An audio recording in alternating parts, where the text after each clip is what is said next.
Welcome to our wee tour of the Highlands. We played last night in Lochcarron in a treehouse of all places.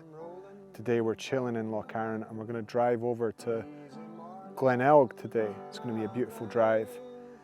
And the point of this film is just to give you guys an insight into what it's like to tour in these remote places in Scotland. And I think when you watch the film, you're probably going to get an idea of why I don't like to gig in any other way.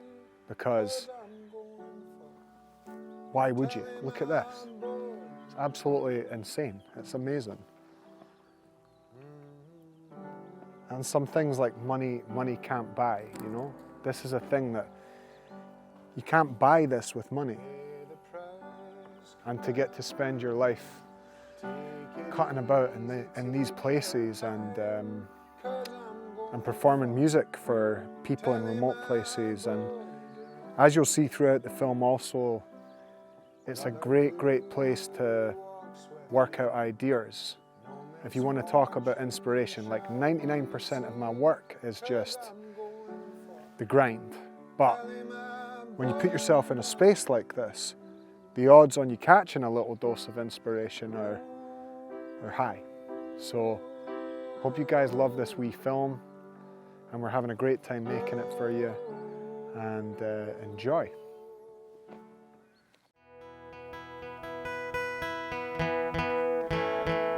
And this is one that I remember being a wee boy and thinking, sort of like songs being your insight into the adult world. Do you guys remember that? You'd hear a song and think like, that sounds cool. I wanna go there. I wanna try that. And this is one like that. Sing.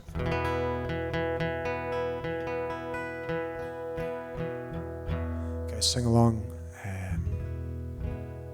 All I ask is just sing the same song as me.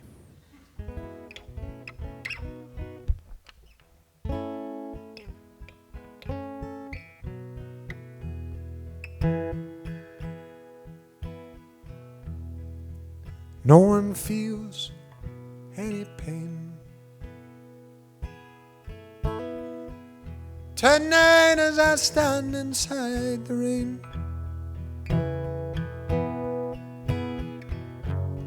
Everybody knows baby's got new clothes, but lately I see her ribbons and her bows have fallen from her curls, and she takes just like a woman. Yes, she does, and she fakes just like a woman.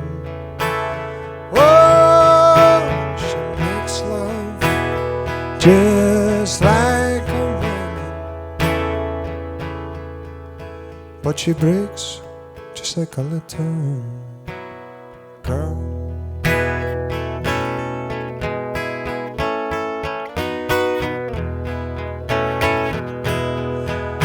Queen Mary, she's my friend. I believe I'll go see her again. Nobody has to guess that baby can be blessed till she finally sees that she's like all the rest, with her fog, her amphetamine, and her pearls. And she takes just like a woman. Yes, she does, and she fakes just like a woman. Yes, she does, and she makes love just like a woman, but she breaks just like a little girl.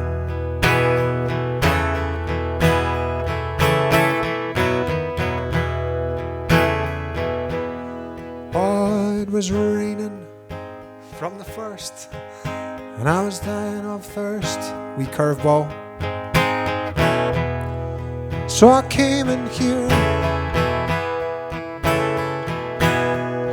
and your long time curse hurts. Oh, but what is worse? Ooh, is this pain in here? I can't stay in here. Ain't it clear that I just can't fit? I believe it's time for us to quit. But when we meet again, introduced as friends, please don't let on that you knew me when I was hungry and it was your world. And you take just like a woman. Yes, you do, and you fake just like a woman. Yes, you do, and you make love just like a woman. But you break just like a little girl.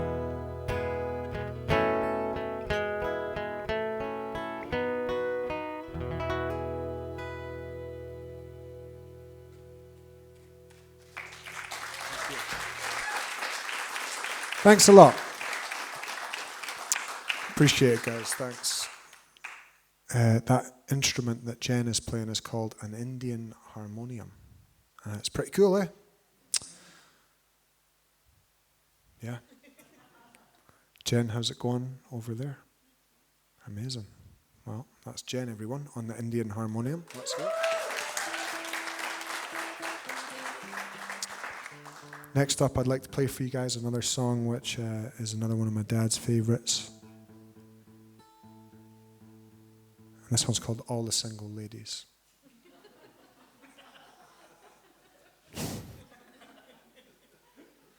No, I'm just kidding. This is a song by a really great songwriter called Jackson C. Frank. Has anyone heard of Jackson C. Frank? He's a phenomenal... Jen hates this song, so she just, she can't stand it. It's a tough listen, right enough. He was an amazing songwriter from... I just feel like you've just transitioned into audience there, so why not? Have you paid? He was a really amazing songwriter, and he was one of these guys who wasn't very famous in his own life while he was alive, and I think he found a bit more fame after he passed. And the guy had a tough life. He was schizophrenic, and he had a hard life, and he made one really beautiful record called Blues Run the Game, and this is the title track.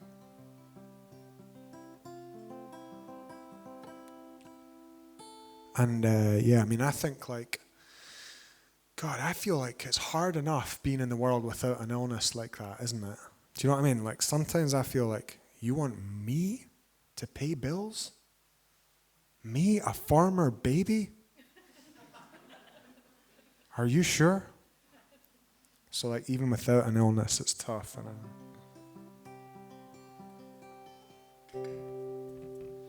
But yeah, this is a lovely song. This one's called Blues Run the Game.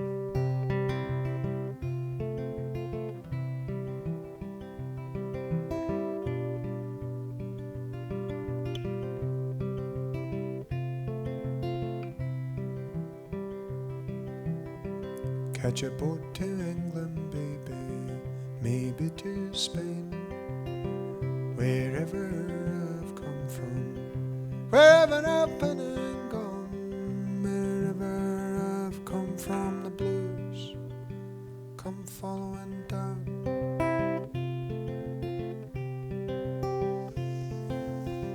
When I'm not drinking, baby, you're on my mind. When I'm not sleeping, mama, when I ain't sleeping, babe, when I'm not sleeping, well, you know you'll find me crying.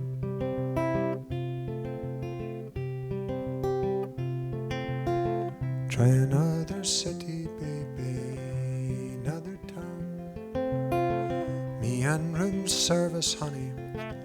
Me and room service, babe. Me and room service.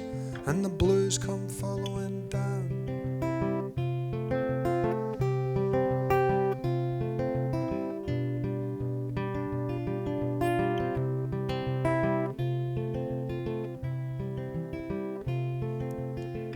Maybe tomorrow, honey, someplace down the line, I'll wake up older. Oh, so much older, darling. I'll wake up older, and I'll just stop all my trying.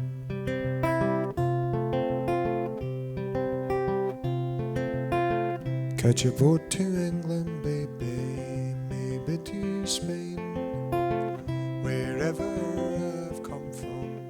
Wherever I've thrown them dice, wherever I've come from, the blues, well, they run the game.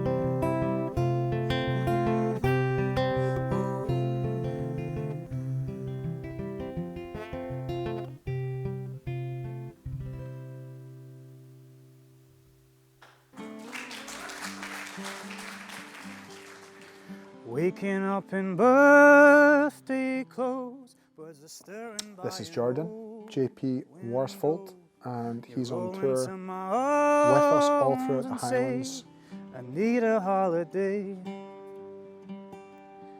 I would give you time and more, be your bed, your roof, your open door. For now you've got a place to be. I'm waiting on a song.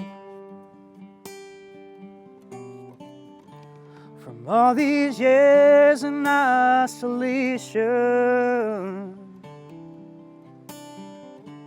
to feeling a pull without hesitation, we were only waiting for the storm of youth to pass, hang us on a train of glass. Bring your dancing shoes my way, I'll take your hand. Well, when did you get your ear pierced? I was 12 and I got it done in the right side, and all the guys in my school said, that means you're gay. And I was like, no, I'm not. But no one, you know, it was just added to a long list of things that made me weird. Yeah. You know. Okay, well, that's an interesting thing to dig into. So what made you weird? As a kid. Yeah. Because as an adult, it's pretty obvious. Yeah. But as a kid, I don't have to look far. what made me weird was that my mum had a charity shop, and we grew up in Portobello, which is like a wee seaside town. And my mum sort of single-handedly started the gentrification by, not that we had money, but just by starting like a kind of, this shop that I never really knew what it did, but it was like a sort of drop-in centre for the community, and it sold veg and it sold art, and it valued art. Do you know what I mean? The shop valued art within the community. And so,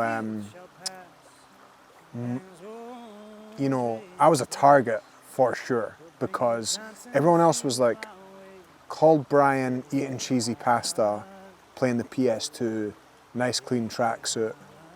And I wanted that so badly. At the time, I thought I wanted that. I wanted to be normal. But like my mum used to drive us to school in a Saab 96 that was painted like a police car and said Peace Patrol on the side.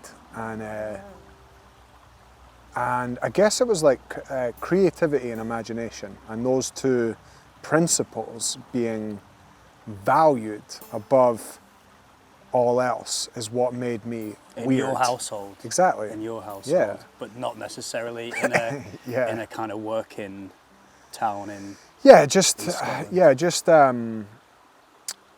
everywhere else was, I don't really know if, there was a few people that had like strange, my best mate Niall, his dad was a musician, right? So there were people who had strange jobs, but not mostly, like most people just kind of had jobs.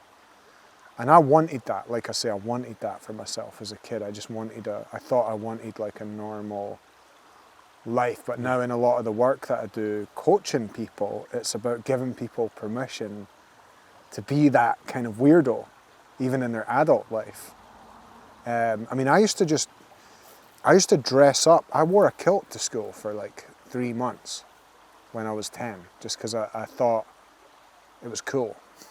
Yeah. And everyone obviously slagged the fuck out of me for that. But I kind of thought it was cool. I liked it. Or at one point I would dress up in an army uniform and just wear like a water holster in a green thing around a belt and wear that to school every day. Yeah. Or like I discovered that I'm named after my great-great-grandfather, who was Adam Holmes, and he fought in the Battle of Waterloo. And I remember one of my early memories of being in primary school was like going up to, there was a few girls who I called the pretty girls, right? Sophie Gatliff, Catherine Scotland. Shout out. I remember going up to them and being like, Catherine Scotland? Yeah, that was her name. Wow. I asked her to marry me, and she said no. Even then you wanted to be the voice of Scotland? Even then I knew I needed to be Mr. Scotland. But I remember going up to her and saying, yeah, my great-great-grandfather fought in the Battle of Waterloo. And she said, you're a Fruit Loop. That's what she said. Her words exactly? Yeah. Wow. Which is fair. But you know, I guess the point I'm making is it's I just love that image yeah. of you. Like a 5-year-old guy. A 5-year-old guy with like a kilt and like a military water bottle on his side. Yeah. My great-great-grandfather, like deadpan, fought in the Battle of Waterloo.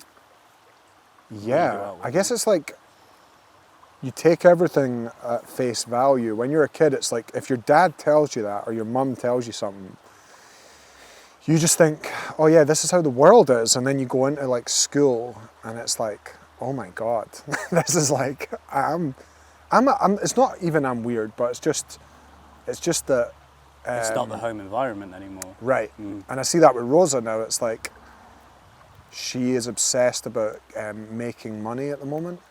And like she has a little safe and she puts her money in it. And I overheard her with her wee mate the other day. And her mate was like, you've got money. And she was like, yes, I'm rich. And this is a rich house, right? Because they just don't have any. Like, there's no filter. There's nothing.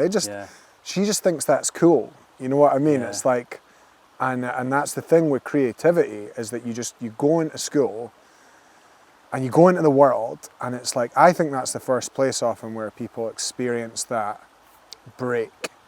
Especially if you're lucky enough to have had parents who are like, art's cool, do art, that's great. And then you go into the world and it's like, you know, sit still, pull your socks up. School to me always felt like an exercise in suppressing everything that makes someone different. Yeah. And, you know, we had such a similar experience.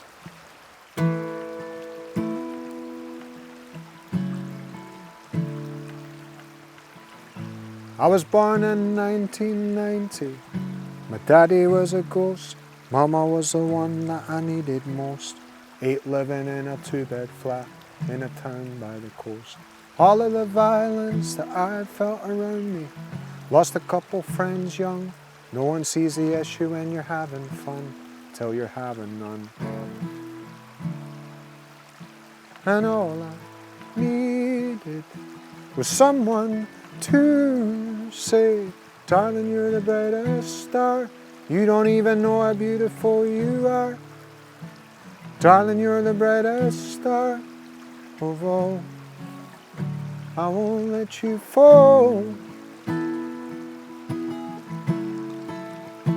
I won't let you fall. I won't let you fall. Oh, I won't let you fall.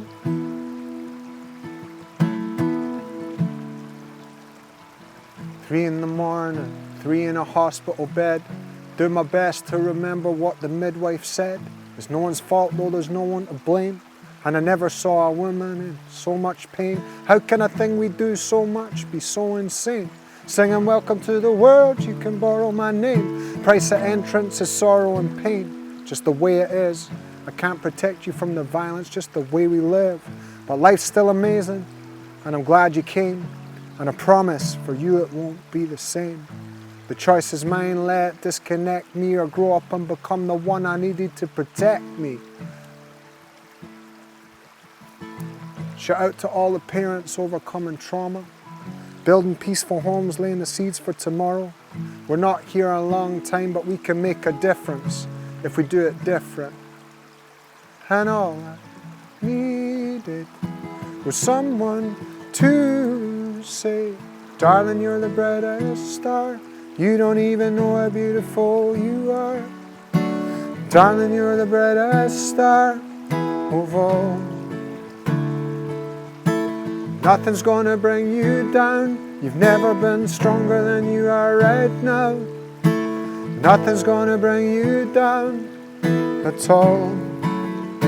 I won't let you fall. I won't let you fall. I won't let you fall. Oh, I won't let you fall.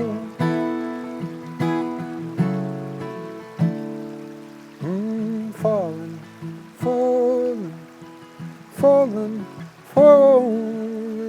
falling, falling, falling, falling, falling, falling, falling, falling, falling.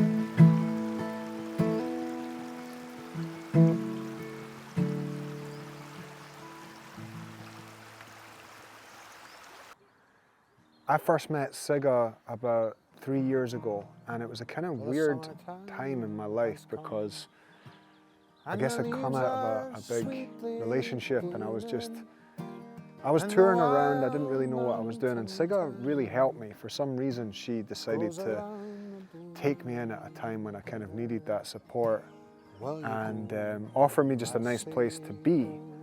And she sorted a few gigs for me up in the north, and we became really good friends. And now, usually when I come up to play in the Highlands, we kind of base ourselves at Sigga's.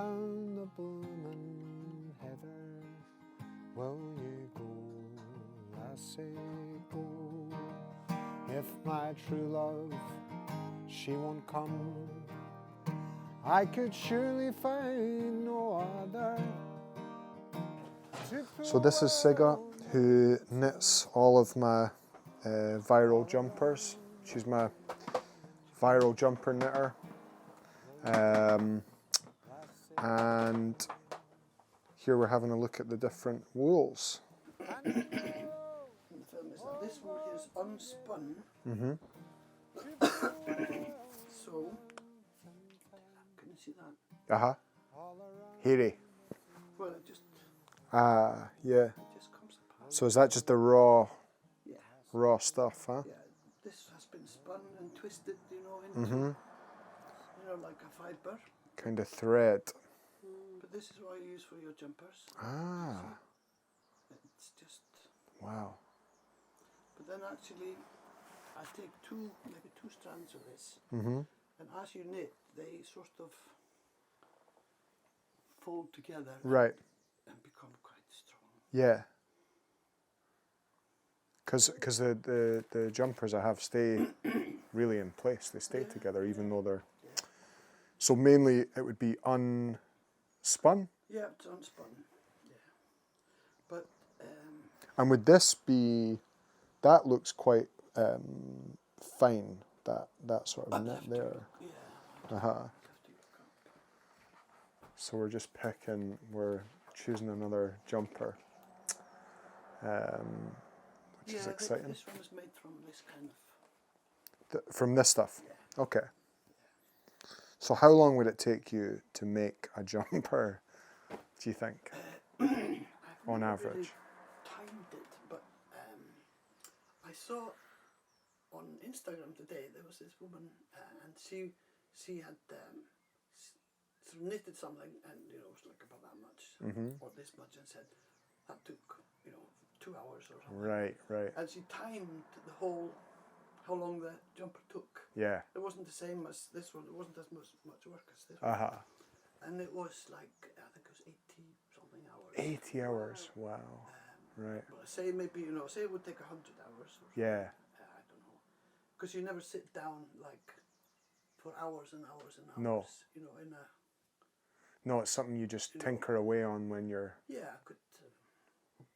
Well, like this morning, I was having a coffee, knitting a few rounds or something like that. Might if I'm watching on telly. Yeah. Although I can't do the pattern and stuff when you're watching telly. Yeah. For counting. Yeah. So we've left the very comfortable nest of Sigga and Jan's house where we spent a few days, and it feels like a bit of a band-aid ripping it off and heading on to the next place. And we'll miss them, but we're off to see some other great people now. So a lot of this life of travelling around and doing concerts is a little bit like having little families all over Scotland, which is a really nice thing. And we're looking forward to seeing the next family. On the nights we spent together, when the fire burned so bright, we were young and wild and tender, and the world was out of sight. Oh, the summer's so much longer than today. Now the world feels so much older. Now the world feels pale and grey. Oh, Joanna, won't you stay? Oh, Joanna, don't you go. Did I tell you that I loved you? Did I even? I just want to get to the end of a chorus and then that'll be right, one more. Here we go, this is it.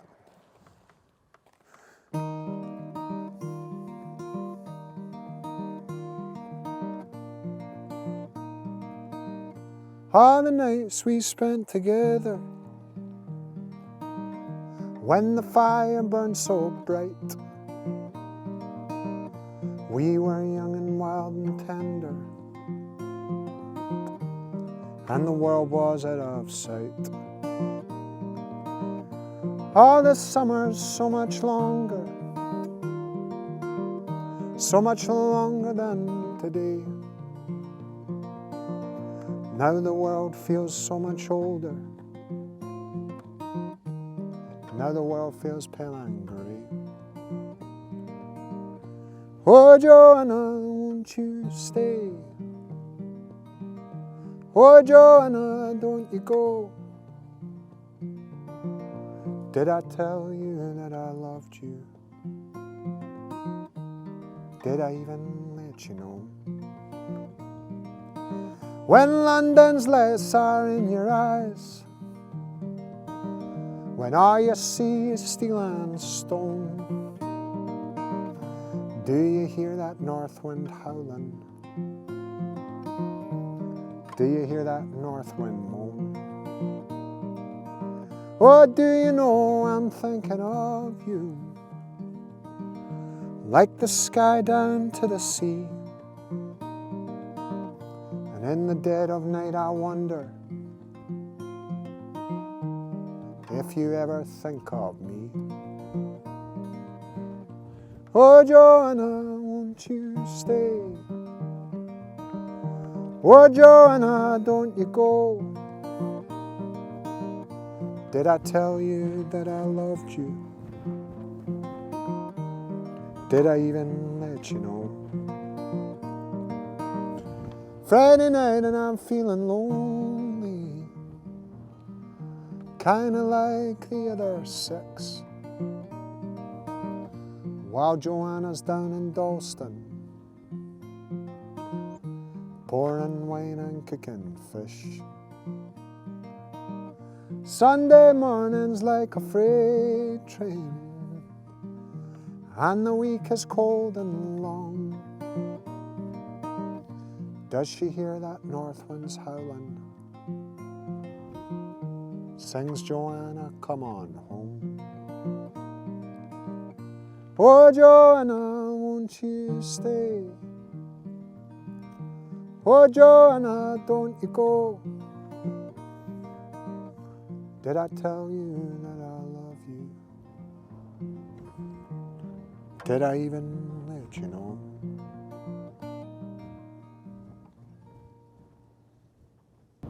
Sometimes I wonder, like, what do you think about this? Sometimes I wonder if we are modern priests, songwriters, because religion's taken a different role. So is our role to facilitate groups of people coming together, give them space to reflect, and kind of give a sermon of sorts to allow them to reflect on what's going on for them, and the faith is a parallel maybe that on the days where you're like, how do I find the faith to go out there again and do this, you know? There's a depth to that you could unpack for days, isn't there? I think I've never until this point felt like I was qualified enough in terms of my understanding of religion to relate to it like that. Right. But you know that thing of when someone else kind of hits the nail on the head for you, and that can be found in a song. Yeah. I feel like that about what you just said, basically. How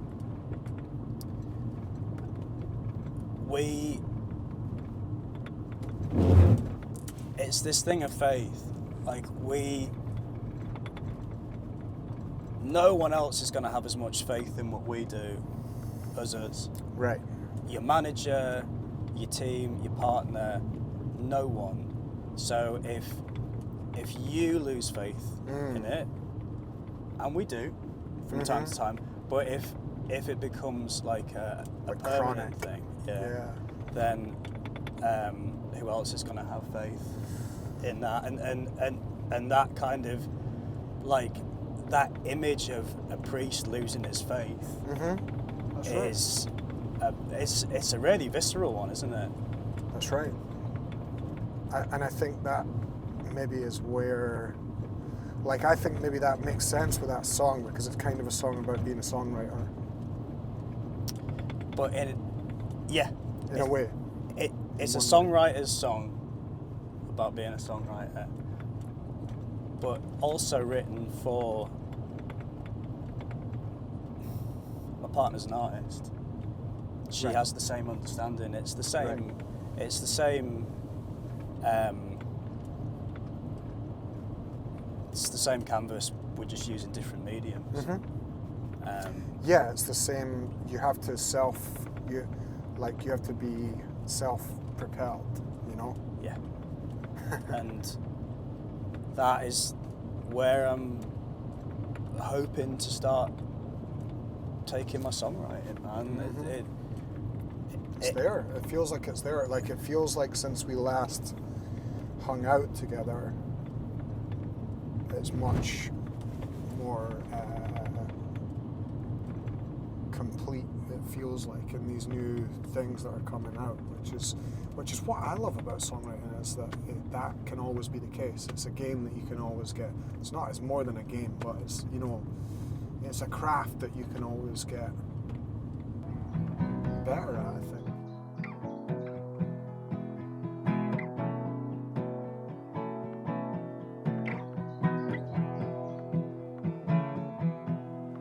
every road, every breath, every move, every step, every fight you can't win fair, call my name and I'll be there. Every gain, every loss, every trial you come across, every burden later shared, call my name and I'll be there. Oh, oh, oh, oh, oh, oh, oh, midnight cries, let's dry our tears, running down the fading years, every moment held and shared, call my name and I'll be there. Oh, oh, oh, oh, oh, oh, I'll be there for you, darling. I'll be there for you, darling, rain or sun. I'll be there for you, darling. I'll be there for you, darling, only love. I'll be there for you, darling. I'll be there for you, darling, rain or sun. I'll be there for you, darling.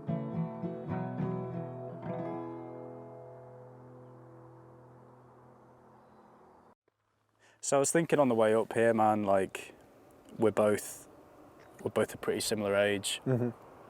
And like I heard your first album, Airs and Graces, when I was living in London. I was in my early 20s and kind of needed to hear it. I needed to hear the story of a guy that was kind of was going through something as well. And I just wondered kind of what was going on for you when you were writing that album. Yeah, I was 20 years old when I pulled together the different elements of that record. What age were you in London around that time? Like early 20s? I was like 21, 22. Right, yeah. right. So I was 20 when I kind of pulled all the elements together. It was kind of a funny time. My dad was really ill. He got cancer. And so I was half the time I was out gigging. I left the building site age 20 and I joined Rura. And I just basically walked into a touring band. I didn't really mean to. How It just often does that happen? it just happened, Yeah. which was crazy. But half my life felt really exciting. The other half felt like caring for my dad and just really in the throes and in the experience of someone with cancer, which you watch Casualty when you're a kid and it's like cancer's portrayed like, oh, you go bald and it's sad and there's a wee tear and like, but real cancer is like very violent. You know, that was my experience with my dad, was to see the kind of violence of it all. There's violence in the treatment of it as well, I think. Completely. In the whole process. Absolutely. And it's really hard to even, where does the treatment begin and end? Who knows, right? And you're dealing with these waves of chaos that are coming in and you're doing the best you can at the time. And for me, the way I handled it at that time, I was just drinking, man. I didn't really know how to kind of have these feelings I was having. Self-medication. Exactly. And I didn't know about therapy. I didn't know about really even how to look after myself, I guess, at that time. And I was touring. And I was touring in really big spaces and with quite a lot of pressure on me. And in some ways, I think that first album was kind of like a record for my dad, because he loved Townes Van Zandt, he loved Bob Dylan, he loved all those American songwriters, and I wanted to make something that I could kind of give to him and say like, this is for you. And he actually gave me £300, which, you know, my dad didn't leave me money, right? He wasn't a guy that could, really. But he gave me £300 and he asked me to make him a record of his favourite songs, like, you know, Hank Williams and Bob Dylan. And I just took that money, I went to the pub, I drunk it all. I just didn't know how to... So this is after he was still around at this point. Around. He's still around, yeah. but he's very, like, the kind of cancer that he had. He lost his sight, he couldn't talk, half his body was twice the size. So it was like, it was heavy stuff. And anyway, like 2 years ago, I ended up making that record. You know, unfortunately, long after he's gone, but it kind of still feels good to make that and put that out. So at that time, when I was 20, that's what was going on for me. It was just trying to handle becoming a public figure, like from being someone who was on a building site. Yeah. I was trying to look after my dad half the time, and I was, you know, trying to just become a musician, really, and become someone that could handle being in public. And like, there's no kind of course for that. There's no guidelines, there's no manual. So like learning how to kind of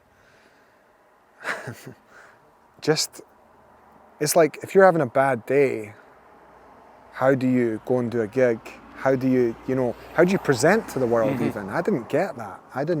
For a long time, I didn't really understand. I would just be really honest on stage even. Were there nights when you had to call it in and...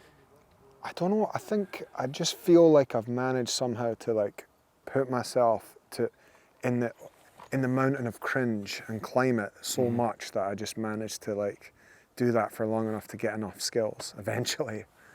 Do you relate to that as a performer, that you'd feel like in the early days it's just like, how did I do this? What even is this, you know?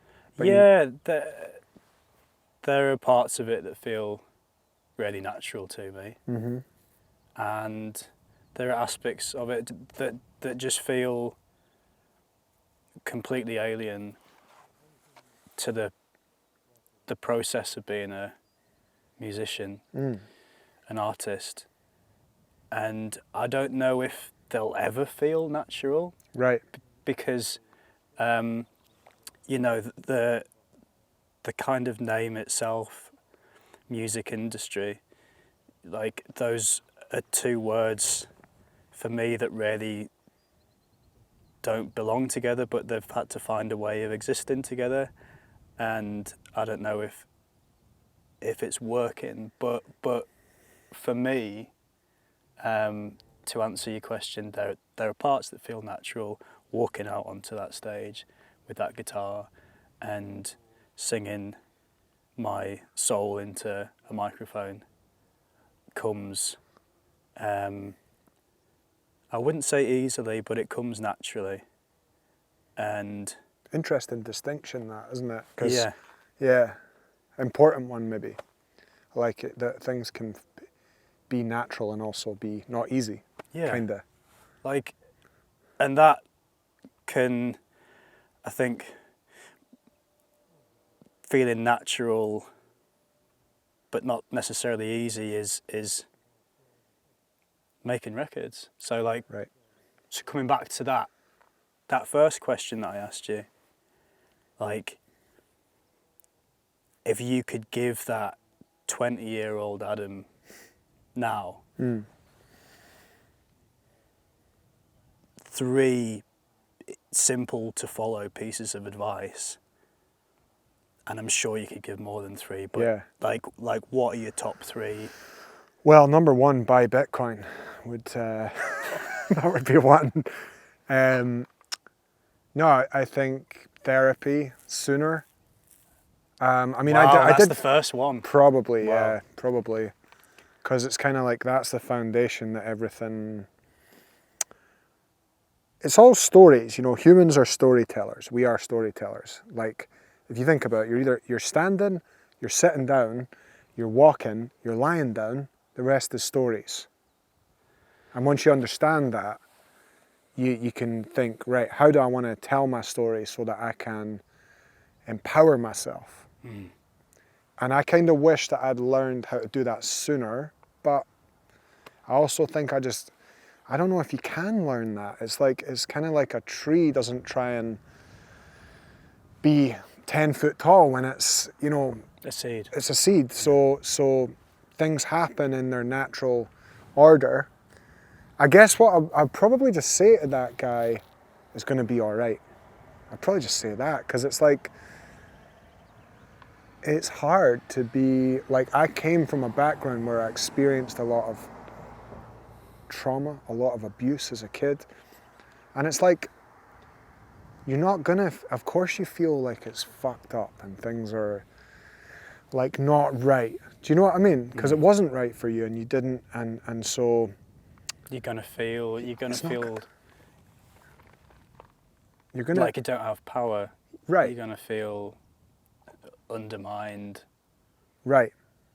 Yeah, you're not... It's like learning how to... If it's true that all you're doing is standing, sitting, walking, lying down, the rest of stories, right? Ultimately, all of it is like a game of regulating your nervous system. That's all you've got in life. You can be doing things, the same 5 things, with a regulated nervous system and with a dysregulated nervous system. And I did, my whole 20s, I was gigging. I was basically doing what I'm doing now with a dysregulated nervous system. Well, And then using alcohol and using, you know, whatever I could to as a form of therapy. survive it, Yeah. right? But yeah, like you can, through therapy, do things to your nervous system over time.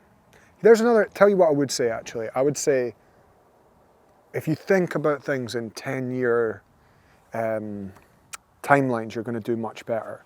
Because I realized that I would be like doing gigs and like, why am I not an expert? And I was like, dude, you were fucking 3 years in. That's why you weren't an expert. Mm-hmm. You know what I mean? Like, I'm 10 years in, I'm more than 10 years in, and I still have those moments on stage where I'm like, oh, why did I say that? Yeah. Oh, why did I do that? Why did I put that song there, right? You will too. It's just, but you look at... That's where you learn. That's where you learn. That's where you learn.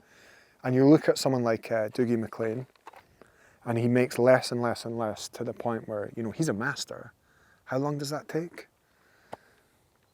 You know, 30 years? He would probably tell you he isn't there yet. Of course. Willie Nelson would probably tell you the same thing. Exactly. But it's like, yeah, probably just be patient. That's probably what I'd say. You know what I mean? Just chill. It's okay that you don't have it all figured out. It's coming. Relax, you know? And also, I'd probably say, like, it's all right that you're not enjoying it, you know? Because that's a weird thing about our job, is that people put that on you a lot. Oh, you do what you love.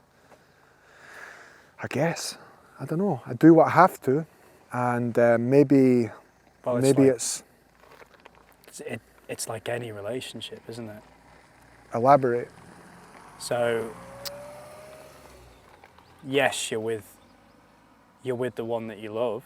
Mm. You're going to spend your life with the one that you love. Is it going to be easy? Hell no. Right. Because if you're with anything for long enough, you're going to know hardship, you're going to know grief. But I don't feel like either of us would change it at this point. I don't know what...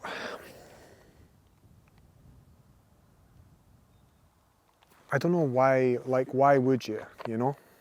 I think, why would you change it? Because it's like, Boo Hewerdine had a song, It Made Me the Man That I Am. It's a beautiful song, and he'd written it as part of a commission piece.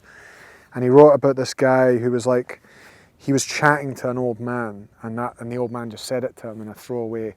It made me the man that I am, just as a throwaway statement. And Boo, as a songwriter, obviously went, Song. gift, right? Yeah. But yeah, it's like alchemy, and you have to, if you can learn how to alchemize it. I heard a good one recently that said, a healer is someone who attempts to create the light that wasn't there when they were in the dark. So true. It's beautiful. Yeah. And it's simple. And I think a lot of songwriters, to me, most of the ones I know, are just people who, like, songwriting and albums and music was the solution for all of my pain. So for me now to be able to share that, like, as a songwriter, but also as an example, I think that's important too. Is like, you never know who might just see you at a gig and think, like, maybe I could do that, or maybe that's like if he can do it, I can do it. You know. I've had incidences where I know that's happened. Mm-hmm. You know, I like I'm partly here today, honestly, because I heard your album at a time when I needed to hear it. I wasn't even playing music at the time. Right. It had left the building. Yeah. And hearing your songs, hearing your words, hearing the conviction in what you were doing, and thinking, hang on, this guy's pretty much my age, with a guitar. Yeah. And it's not like cool, it doesn't have to be avant-garde or really different or pop or like sexy or anything like that. It can just be like, it's like, I believe in abundance. I believe that, I know that there's an audience for everyone, you know?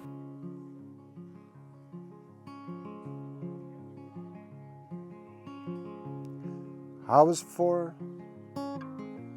First I heard a man could leave and not return without a warning. Saw the signs, read the lines between the pages of the papers in the morning. Oh my God, I'm gonna die when I get old and I'm not ready. Oh my God, I'm gonna die when I get old and I'm not ready. 21,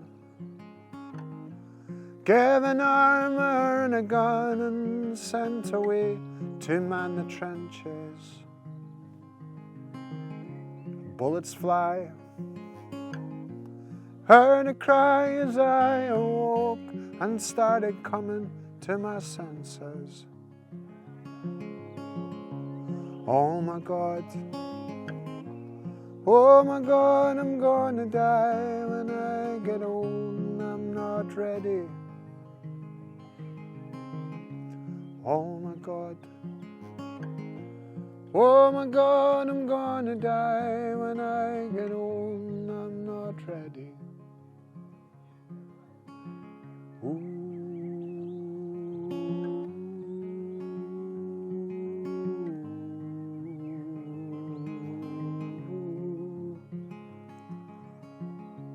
I was 4.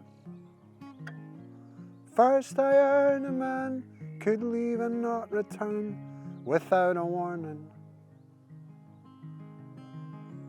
Mama said, one day bed'll be a long and restful sleep that brings no morning. Oh my God, I'm gonna die when I get old and I'm not ready. Oh my God, I'm gonna die when I get old and I'm not ready. What does a 20-year-old really have to write songs about, usually, right? They get truer. I think so. Like, there's this great so. Glenn Hansard line, and he says, when I was younger, it was flags in hills, and I was so concerned with being the loudest and the fastest. But now, at 50, 35, I think, is, for me, that's like, 50's a benchmark, 35's a benchmark. You're just not young anymore. Yeah, and, yeah. He said at 50, it was about being the quietest, being the truest, and that's that place that those guys get to. And you've got something to look forward to because of that, right? Like, that's funny what you're saying there, because Louis C.K. says 40's a weird age because, like, you're not old enough to get Meals on Wheels, but you're not young enough for people to be like impressed that you're good at something. So true. It's hard because it's like you lose that thing of like, oh, isn't that amazing that you're doing great? It's like kind of like, yeah, well, you better be kind of, you know, you better be good at it, kind of. And it's like I feel that responsibility now. Like if I'm going to make something and give it to the world, I feel like, well, I better make something good then, you know. But it's cool. It's cool to have that, and I think it sounds like the new recording you did was, you feel like that about it. You're feeling good about that in a different way as well. It sounds like. I think that the thing that we're talking about, the theme of all this, comes from having the space to work on it and to kind of come back. It's making the space, or like, is it something that you made the space? Yeah. It is definitely making the space, and to kind of come full circle, I've had a lot of endings in my life this year, or the sense of an ending, at least, in a lot of areas, and that's given me that space to really draw from that well and start I've been working with a 10-year-old whiskey for a long time. Now I'm getting into the 12, the 14. Yeah. And yeah, it's funny how it's even like it's funny how you could sort of not even be doing anything that different, but I can just feel way different, way deeper, way better. Because you're different. Mm-hmm. The process is the same, the paper's the same, the pen's the same, the guitar, the hands. But the mind is a changed thing.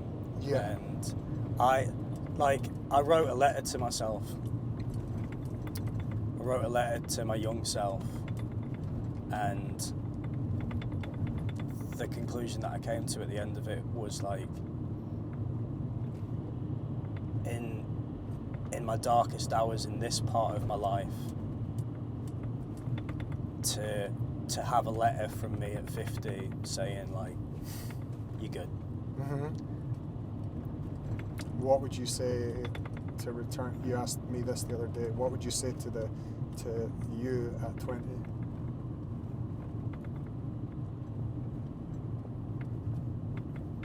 You're loved.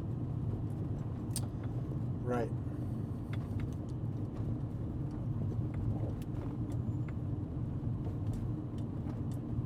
Even if you think you're not. Yeah. If you, like thinking you're not doesn't stop it from being the case almost. Yeah, because me at 20 would probably go, what? You're right. Yeah, you are loved even if you think you're not. Right.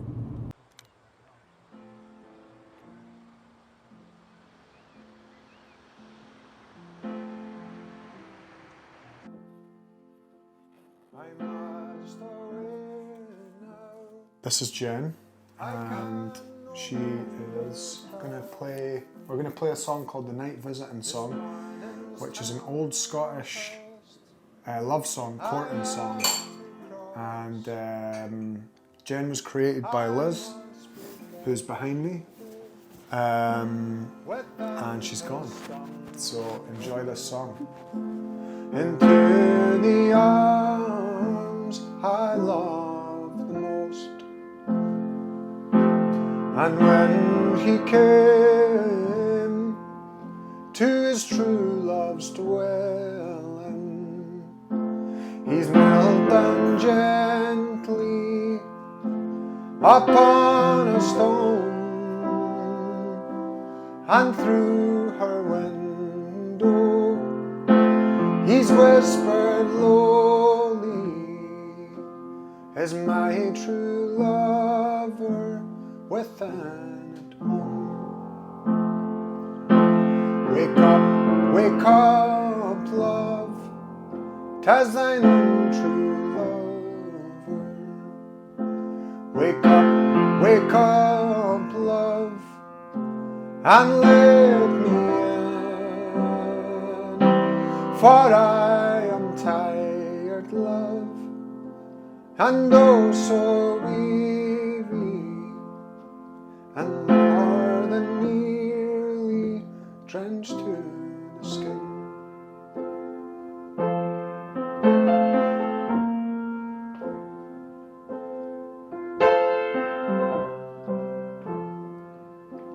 He's raised her up,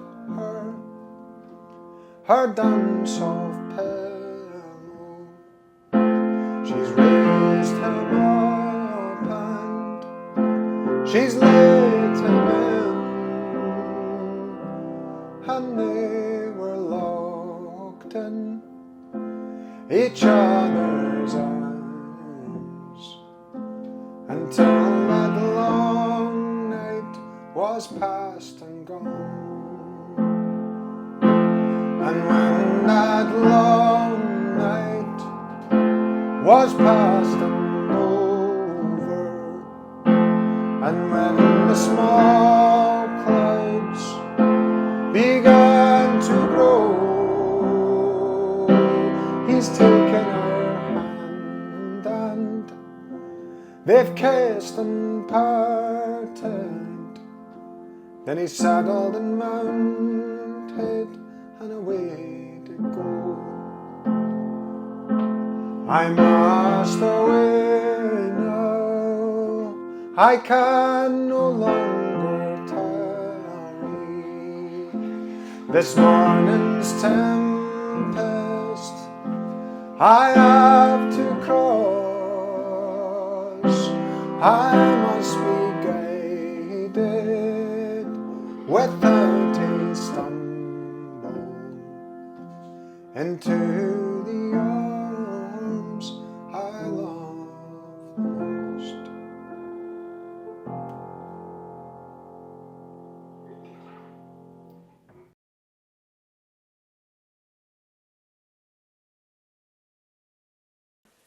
So we just need to have a quick chat about the plan for getting back down south after this run of gigs in the Highlands of Scotland.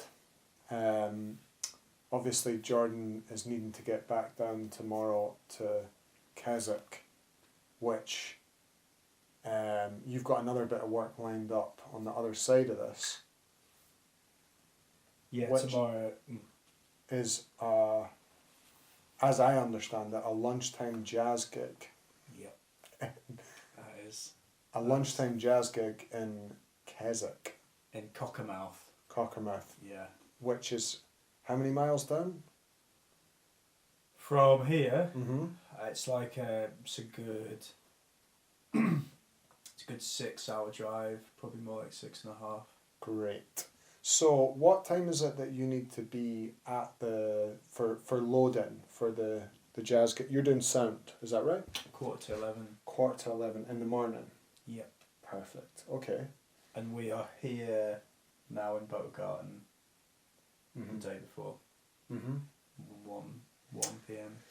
Okay, so the options for getting down. One option in terms of let's talk accommodation. One option for the accommodation was the woman who has the keys to the hall has offered us to stay with her, but the issue is there's only one room. So the problem would be there's one bed, that'd be me and Jen in that bed, Dora on the floor, you also on the floor. Yeah. So that's one option. I mean, I've got a sleeping bag in the van, so that is Thor sorted. Yeah. Okay. So that's one choice that we could make with our free will. Yeah. Another choice. Do we want to end the tour? Is that the wrap party that, well, this leg of the tour, because remember we're going down south as well. Yeah, what fresh hell awaits us down there? Who knows? Yeah, so that's one potential rat party. Yeah. The other rat party... Sandra's gaff. That's Sandra's. The other rat party is a potential stay in Aviemore and then get up at 5 in the morning to do a... 5 in the morning... 5.5 hour drive. 5.5 hour drive down to Cockermouth to do Yeah. a lunchtime jazz gig. Yeah. But you're performing. I'm not. No. So it's my kit. I like. It's one of those things like you've got to have a lot of side hustles in this business, haven't you? So I do their booking, I do their promo and their sound. So it's What is the actual gig? What's happening in the gig? it's like a Sunday roast. Yeah. But sort of like a high. Is that funny to you? No. It's my life. It's my life funny to you. Do you want to take that? That's Timmy.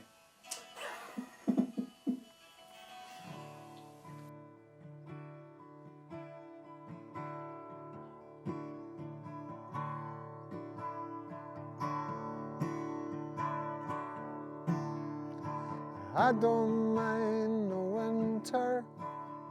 The cold helps clear my head. I don't mind just kissing when I'm with you in bed. I don't care, I'm younger or nearly 22. But seeing no resolution is the hardest thing I've ever had to do. But Mary, come and rest your bones and open your curtains and windows. My heart is heavy as a stone, and I don't know much, but I know this feels like home. Well, light some hard I stumble, I trip up and I fall, but you are there to catch me whenever I call. You're always there to help me. I want to help you too, but seeing no resolution is the hardest thing I've ever had to do. And Mary, come and rest your bones and open your curtains and windows. My heart is heavy as a stone, and I don't know much, but I know this feels like home. Oh, Mary, come and rest your bones and open your curtains and windows. Oh, my heart is heavy as a stone, and I don't know much, but I know this feels like home.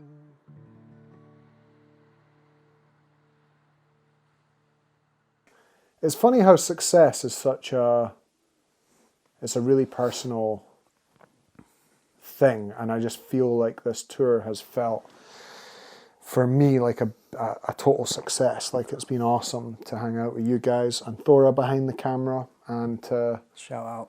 just like, there's no pretenses at all in any of it. Everything that's on the film it really was that bad. So There was something that like happened on the phone to Demi earlier, and I was saying like, we're going to the gig, we're setting up, we're doing this, and she said, well, what's the we? Like, it's you doing the sound, and it's Thora doing the filming, and it's like, and I said the we is just because like it feels like a crew of people in like that kind of touring sense of, you have your little boat, your crew, and it feels like a family, a crew. yeah. And that's where that we was coming from, you know? Yeah, it's like managing energy. I think a lot of touring, people talk about time management. I don't think you really ever manage time. I think you manage energy, you know? Because what is time? It's an abstract concept. So all you're ever really managing is like the effort that you bring in a certain moment. And it's sometimes like on a tour, it's like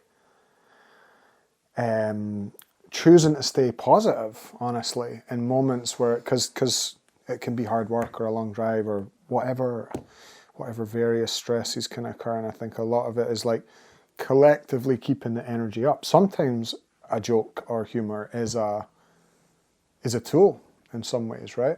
Yeah. To just keep energy up or whatever. So I think it's a tour is a situation where you need everyone to be holding things up in that way equally. And I think that's the we, is everyone pulling their weight energetically, if that makes sense. Yeah. And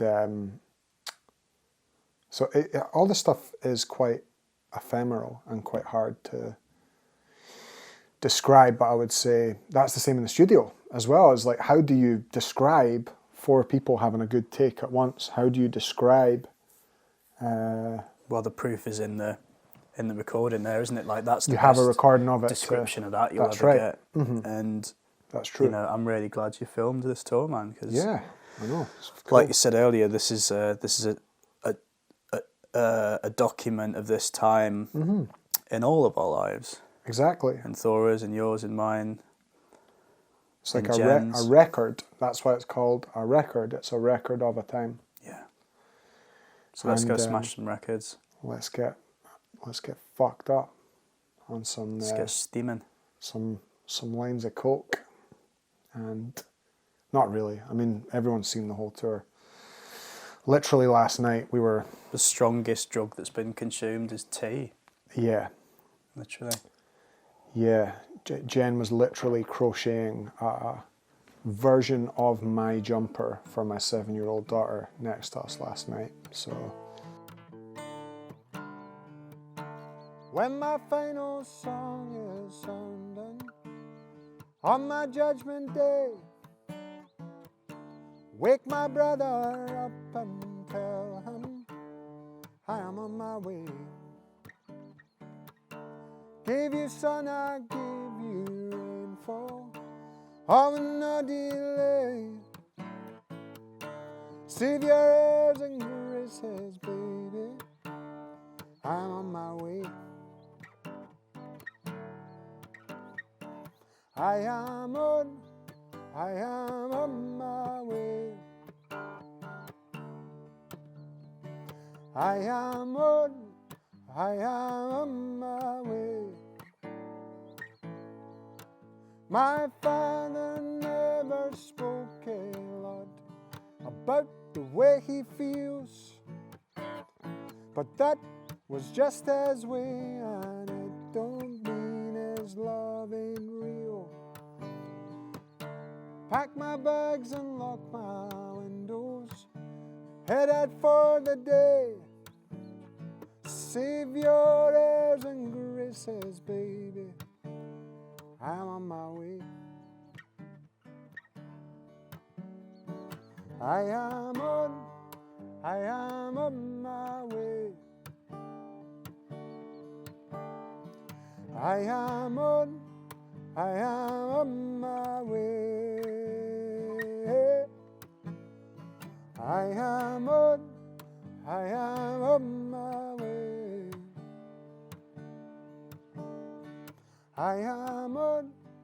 I am on my way.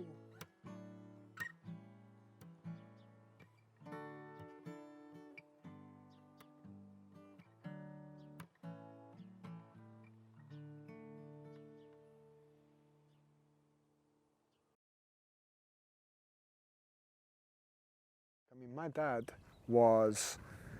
he loved all that kind of 70s songwriting. Yeah. Oh, yeah. All right. Sorry, I said I'm coming out of a nose. All right. Oh, I yeah. can see you just standing there doing nothing. Okay, perfect. Yeah, we were in the middle of a little interview. Oh, I'm sorry. Oh. I'm sorry.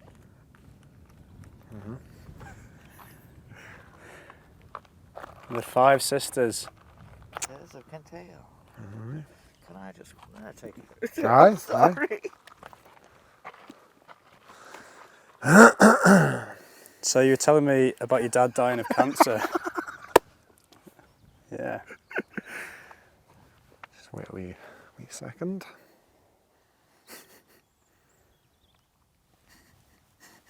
I just took like a wee photo on my iPhone of you guys speaking there, and I was like, oh my god, it looks amazing. And like, why can't I think because we've just been like seeing it the whole way round, and you actually just see it like Yeah. as one. And when you're in the moment, I feel like after you're going to look at it and be like, holy moly. Holy moly.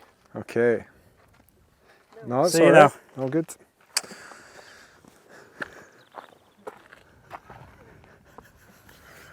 Okay, positions.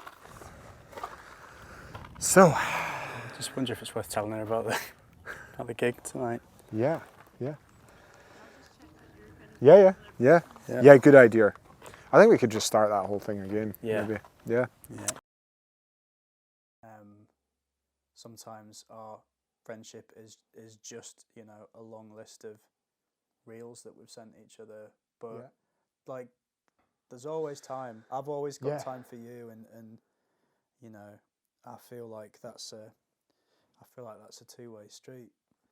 Well, the reason I wanted to sit down was just to say I can't do the England dates. So, and also just the emails you've been sending have been a lot for me. That's all. It's just the flowers, you know. Just it's cool. I mean, You love the kittens, though. I like the kittens. Love them is. I mean, it's a lot of responsibility. The doves were too much. Too much. Doves were too much. Especially given I believe they're an endangered species as well. I'm sorry that so many of them had died by the time.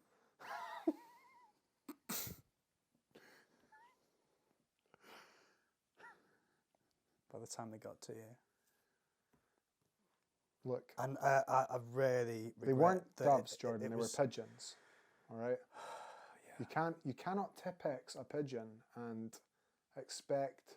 I live in a city. I see pigeons every day. Like, do you think I'm a fucking idiot? I just wish it hadn't been Rosa that opened that box. I'm sorry, man. Look, I feel like we've come back from it. You know.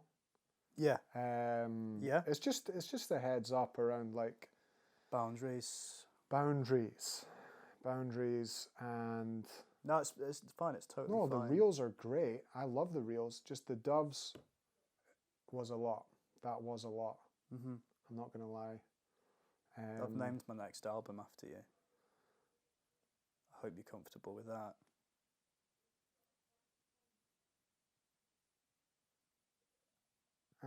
Well, I love. do you have is there like a release date for it already, or did you have a plan for the release, or? Your birthday.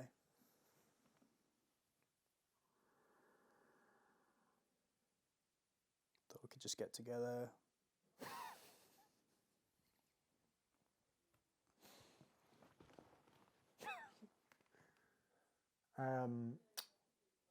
Because we did try that last year. You know, you turned up on my last birthday, and I just feel like, again, you know, it's you know, I appreciate the gesture, but the fact that you were not It was hard spending. wearing any clothes was. I just got so hot on the way because I'd run like 8.5 miles.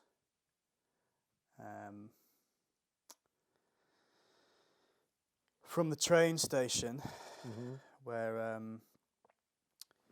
I had asked Jen to pick me up. I think maybe she was a little freaked.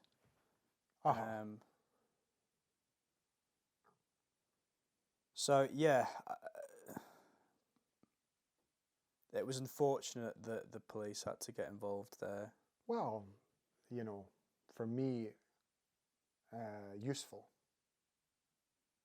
Not that. You pay your taxes for a reason, I guess. Absolutely. And like, you know, that's not saying that there's an issue between me and you. It's just, I just feel a bit safer knowing that they're on call. That's all. Are they here now? No.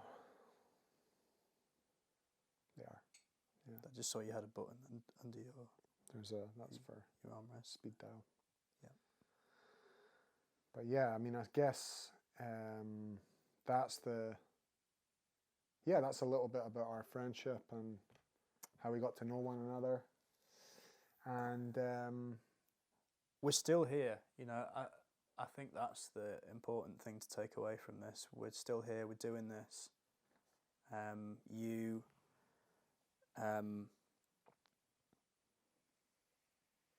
You know, you seemed happy to take the £30,000 I paid you to be in this room with me.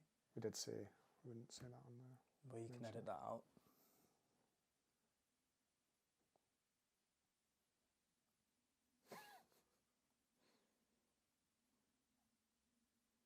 I've always loved you.